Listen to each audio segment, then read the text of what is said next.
DC movies have had a tough go of things lately, haven't they? The majority of films that have come out on the DC side of things have been lackluster or even downright bad. Warner Brothers has already announced the DC movie lineup through 2024, though we could see changes in the future. This list is made up of superheroes that may not star in their own solo film, but should be included in the DC film universe in some fashion. Here are 10 DC movies we actually want to see. First, The Question and Zatanna. There have been a few iterations of The Question that led to many possible choices for a film adaptation. Originally, the hero's identity was Vic Sage, who has had stints as an investigative journalist, a martial artist, and the leader of the Suicide Squad. The Question was also for a time Renee Montoya of Gotham City Police fame. Though this hero has had mystical abilities, he was originally without superpowers and depended on his investigative skills. The mask donned by The Question would be an interesting effect on the big screen because of its morphing properties that make the wearer appear faceless. This may be a questionable hero to bring into the DC movie universe, but we hope The Question makes an appearance at some point. There are few spellcasting superheroes as tough as Zatanna. She has held her own alongside Hawkman, Batman, and even the Justice League. Zatanna's natural magical abilities flow through her blood and in turn make her one of the most powerful sorceresses in the long roster of DC heroes. Her strength and unique relationships with many heroes makes Zatanna a perfect fit for a movie. If Warner Brothers introduces magic into the DC universe, she would be a fantastic choice to represent spellcasters, and with Superman's weakness towards magic, Zatanna could be a strong stand-in for the Man of Steel. Next, Deadman and Animal Man. Boston Brand, aka Deadman, is a strange character that could bring a very different perspective into the DC universe. Firstly, he is a ghost, and unlike Ghost Rider, Deadman can possess any living creature, and he doesn't drive a motorcycle. His ability may be difficult to bring to life on the big screen, but it would be a very interesting plot mechanic if utilized properly. Guillermo del Toro originally was interested in making a Deadman film, but instead he decided to pursue another film that will be discussed later on this list. Animal Man, since relaunching with the New 52, has had newly founded success and potential as a DC movie character. The current version of Animal Man is a very relatable character who is grounded by family and a sense of self. He has the ability to gain the strength and agility of any existing animal. However, he has a strong tie with his loved ones, so he is a much more reserved superhero than we typically see in DC movies. Creating an Animal Man movie or bringing him to the big screen in another hero's movie would allow a director to focus on his family drama or his superhero abilities, both being a good choice for his film debut. Moving on, The Omega Men and Swamp Thing. Critically praised, the Omega Men comic series has brought a group of brutish aliens together to fight a violent dictating force. The series has been dark and gritty, which would be a huge contrast to the lighthearted Guardians of the Galaxy. The Omega Men are dangerous and willing to take lives for the greater good, which is something we don't see in Marvel movies. With the current run including Kyle Rayner of Green Lantern fame, it would be interesting to see an Omega Men movie set in a dark fantasy movie.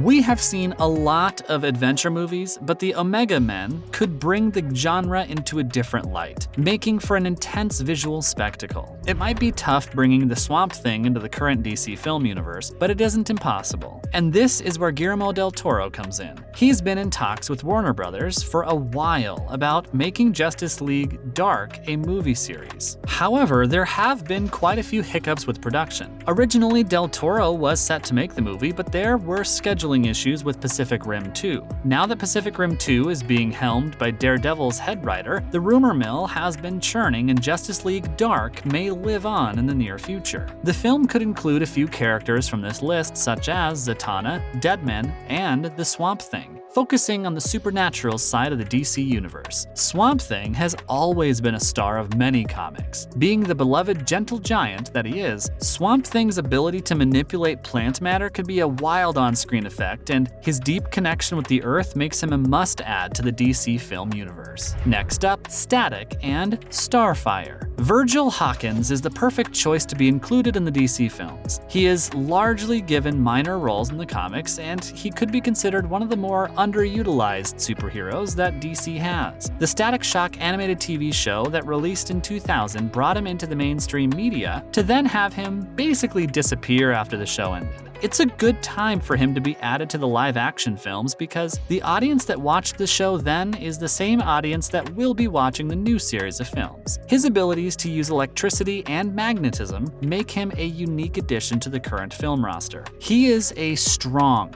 witty, and nerd-tastic superhero, which is something the DC film franchise needs to bring to life. There are rumors that Jaden Smith will be donning the Static persona for a web series, but with few updates, we can only hope that means Static will be appearing on the big screen instead. Many may know her from her time as a member of the Teen Titans, including being in the animated show of the same name, but Starfire is a strong character that deserves to shine on her own. Being a refugee from her home planet, she is a deep character that fights for acceptance and affection. Her abilities include flight, super strength, and the use of energy blasts. She has held her own with some of DC's strongest, and she has proven her worth on the battlefield of numerous occasions. Starfire's relationship with another major DC character also brings her movie adaptation closer to reality. Finally, Nightwing and Batgirl. Nightwing is a must-have for the new DC films. Dick Grayson, the original Robin, eventually outgrew his red and green tights and then donned a darker, more mature alter ego with Nightwing. As the DC films have become more mature in nature, the addition of Robin seems difficult to bring to life. Nightwing, on the other hand, is a perfect fit for the new DC film universe, as his acrobatic skills and hunky looks make him a great character that could add a lot of depth to the new franchise. His relationship with Starfire, Batman, and many other heroes in the DC universe makes his story easily accessible and interesting for future films. It would be surprising if he weren't added to the universe at some point in the near future. With her recent popularity and deep connections with the DC universe, Batgirl is the top superhero we want to see in the DC movie. She kicks butt, is witty, and has defied all odds. There have been many iterations of Batgirl in the DC universe, which means many choices for a film adaptation. The current comic rendition of Batgirl has redefined the character with a lighthearted, very accessible characterization, making this version a great choice for a movie. It's undeniable that DC needs some lightheartedness in their movie universe. She is a strong hero that has fought through many internal battles that are relatable for a wide audience. Batgirl has a lot of depth, stemming from her backstory involving the Joker and her past being the Oracle. As the DC film universe grows, we hope to see Batgirl in the theaters soon. As a bonus, All Black the Necro Sword could come back to the MCU. The last thing to figure out is if the Necro Sword can come back to the MCU. Mighty Thor broke the Necro Sword in the last battle of Thor: Love and Thunder, so it seems like it's gone.